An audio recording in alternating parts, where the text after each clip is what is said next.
నీకు రావాల్సినంత అయితే రాలేదు.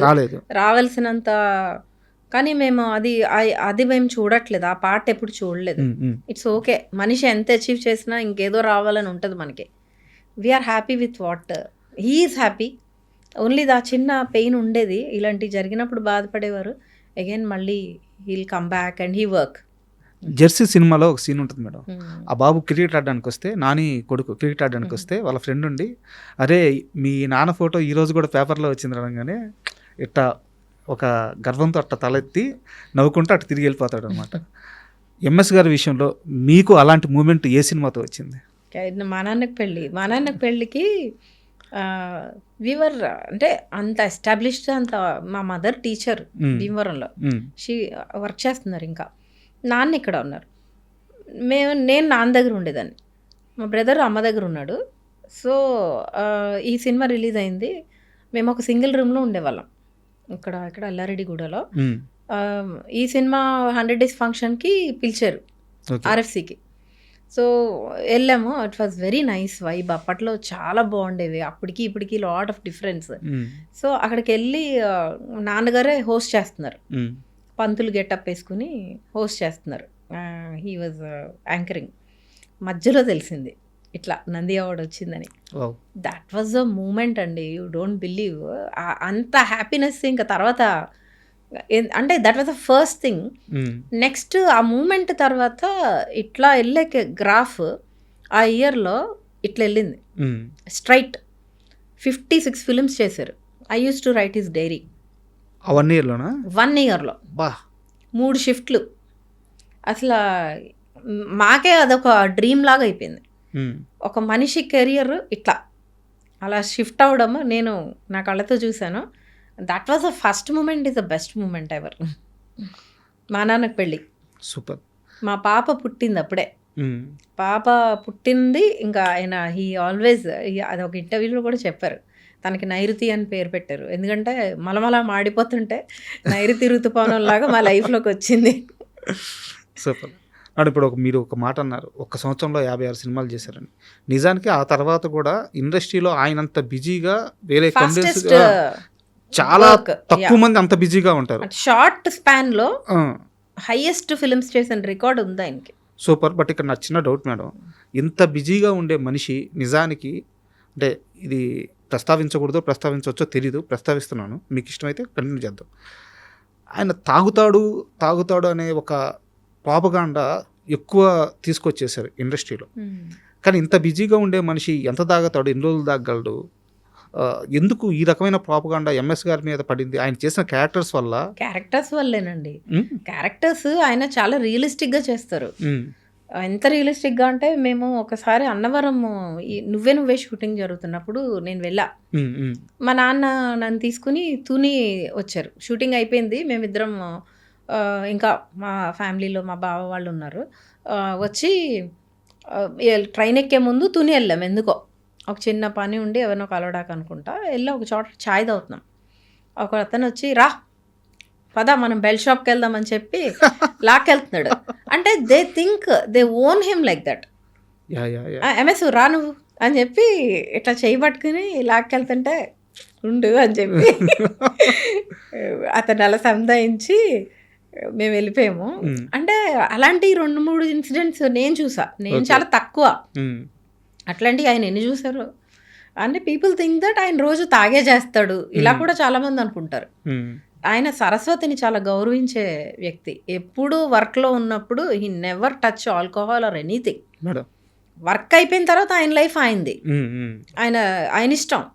ఆయన ఫ్రెండ్స్ ఒక చిన్న సర్కిల్, ఆ సర్కిల్తో కూర్చొని కారులో ఎప్పుడైనా డ్రైవర్ ఉండేవాడు, అలా ఒక రౌండ్ వేసి 2 పెగ్గులు తాగి ఇంటికి వచ్చి అమ్మ చేత్తో అన్నం పెట్టేది, తిని పడుకునేవారు. That was his routine.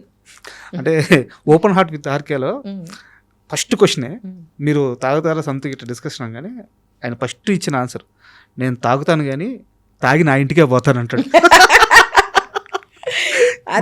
ఎన్నిసార్లు విన్నాను ఆ డైలాగ్. తాగడం తప్పు కాదు, తాగి ఎవరినన్నా ఇబ్బంది పెట్టడం తప్పు. అది ఆయన హ్యాబిట్. అది ఆయన ఎప్పుడన్నా వర్క్ అయిపోయిన తర్వాత రిలాక్సేషన్ అది. అంతేగాని కాకపోతే ఆయన తాగబోతు క్యారెక్టర్స్ కొన్ని వందలు చేసేయడం వలన కరెక్ట్ పీపుల్ థింక్ దట్ ఆయన తాగేసి పని చేస్తాడేమో అన్న అది కూడా మేము కాంప్లిమెంట్ లాగానే తీసుకున్నాం. మేడం, యాక్చువల్గా నేను ఈ ఫైనాన్షియల్ విషయాల గురించి మాట్లాడకూడదు అనుకున్నాను, బట్ ఒక చిన్న నాకు మీరు మాట్లాడిన అంటే అన్ని మాట్లాడినారు. ఎంఎస్ గారు యాక్టర్గా బిజీ కాకముందు మీకు ఏదో ఒక ఎంఎస్ డాటర్గా లేదా ఒక ఆడపిల్లగా చిన్న చిన్న నీడ్స్ ఉంటాయి, వాటిని మీరు కొనలేని సిచ్యువేషన్ నుంచి ఆయన యాక్టర్గా ఎస్టాబ్లిష్ అయిన తర్వాత అవి చాలా ఈజీగా మీకు వచ్చేసే మూమెంట్స్ ఉంటాయి కదా. సో ఫైనాన్షియల్గా తేడా మీకు అర్థమవుతుంటుంది, మీరు అప్పటికే పెద్దవారు కాబట్టి. సో ఆ ఎంజాయ్మెంట్ ఏ క్షణంలో అనుభవించారు, ఫైనాన్షియల్ ఎంజాయ్మెంట్ ఫాదర్ వల్ల? అట్లా ఏం లేదండి, నిజంగా చెప్పాలంటే మా నాన్నగారు మమ్మల్ని చాలా, ఎంత పెద్ద యాక్టర్ అయినా చాలా లోవర్ మిడిల్ క్లాస్ లైఫే లీడ్ చేయించేవారు. అవునా? యూ డోంట్ బిలీవ్, మాకు ఒక్క క్లబ్లో మెంబర్షిప్ ఉండదు ఎక్కడ. మేము మా నాన్నగారు ఉన్నప్పుడు మేము ఒక ఫారెన్ ట్రిప్కి కూడా వెళ్ళలేదు నిజం చెప్పాలంటే. ఏ రోజు వెళ్ళా. ఆయన ఏంటంటే ఈరోజు బాగుంది ఇండస్ట్రీలో, రేపు ఏమవుతుందో ఈ అన్సర్టనిటీలో చాలా నార్మల్ లైఫే మేము లీడ్ చేసాం. Okay, very very normal life.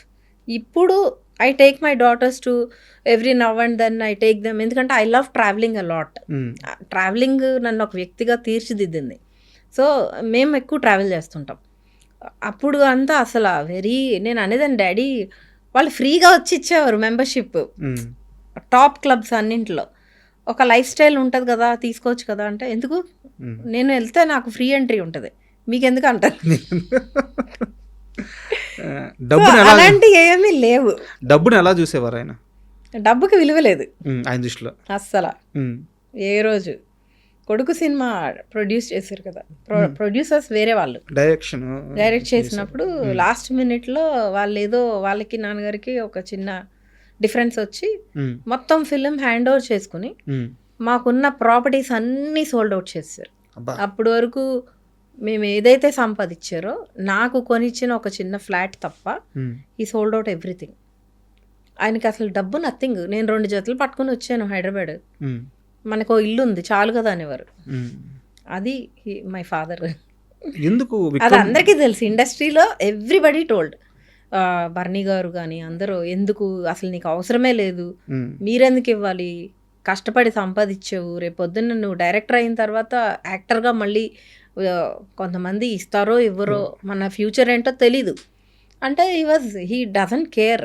మాట ఇచ్చాను, నాకు అవసరం లేదని మొత్తం ఇంత అమ్మేసి మూట్లతో డబ్బులు చూడటం అదే ఫస్ట్ టైం నేను ఇచ్చేసారు. Started again. ఎందుకు అంత రిస్క్ చేశారు? ఒక మాట ఆయన వెళ్ళి అన్నారు, we all stood by that, అంతే. ఎవరితో అన్నారు ఆ మాట? ప్రొడ్యూసర్ తోటి, I will release my film, నేను హ్యాండ్ ఓవర్ చేసుకుంటా అన్నారు. ఇంకా దానికి నిలబడిపోయారు. ఇంకా ఎవరో మేము అడ్డం చెప్పడం కానీ ఏం చేయలేదు, ఎందుకంటే that is what he always raised us like a normal people. అలా ఉండడమే మాకు ఇవాళ ప్లస్ అయింది. So that kind of bringing up made us very strong. ఇప్పుడు మనల్ని ఎవరన్నా చూసారా, ఇప్పుడు కొంతమంది పెద్దవాళ్ళు పెళ్ళిళ్ళు అవుతూ ఉంటాయి ఇంట్లో, ఇండస్ట్రీ పీపులే, very close people, every time they talk about dad and all. They don't invite us, sometimes this also happens. మేమేం పెద్ద ఫీల్ అవ్వము, ఎందుకంటే ఫస్ట్ నుంచి మేము వెళ్ళి పెద్దగా తిరిగింది లేదు, ఇప్పుడు దూరంగా మనల్ని పెట్టారనుకోవడానికి లేదు. We are always there like that. నా వర్క్ త్రూ నాకు ఎవరన్నా పరిచయం అయ్యి వాళ్ళతో మాట్లాడతాం, లేదంటే లేదు, అంతే తప్ప నాన్నగారు ఉన్నారు కాబట్టి మేము వెళ్ళి ఎవరింటికన్నా వెళ్ళడాలు తిరగడాలు లేదు. ఆయన అలవాటు చేయడం చూడండి ఎంత హెల్ప్ అయింది. రియాలిటీలోనే ఉన్నాం మేము, ఆయన అట్లా పెంచారు కాబట్టి మనకి ఇప్పుడు ఆ గ్లిటర్స్ అదేం లేదు. మా లైఫ్ మేము హ్యాపీగా, మా వర్క్ వేరు. కొడుకు సినిమాకి ఆ రోజుల్లో మొత్తం ఎంత లాస్ మేడం? లాస్ అని అనలేంలేండి. ఇప్పుడు నేను ఐఎమ్ ఇంటూ ఓటీటీ అండి, I'm heading Sun NXT now, content head, I do OTT business. So అప్పుడు మేము లాస్ అనుకుంటే ఇప్పుడు వచ్చే సినిమాలు ప్రతి సినిమాకి అసలు ఎంత రిటర్న్ వస్తుంది, రిటర్న్స్ అనేవి అసలు ఇన్వేరియబుల్ లేవు అసలు. కొన్ని సినిమాలకి అయితే చాలా బాధేస్తుంది నాకు, అరే ఇంత మనీ పెట్టారు, how do they recover. So we keep trying, ఒక స్ట్రాటజీ ఉండాలి. అప్పట్లో ఓకే అంటే మాది కాదు కదా, మేము ప్రొడ్యూస్ చేయలేదు, somebody produced, it is their job to do the business. Madam when they couldn't do it, my father grabbed it, ఎందుకంటే సినిమా కిల్ అవ్వకూడదని. But we are not business people. At that point we lost, ఎందుకంటే మాకు business వచ్చి ఉంటే వేరేలా ఉండేది.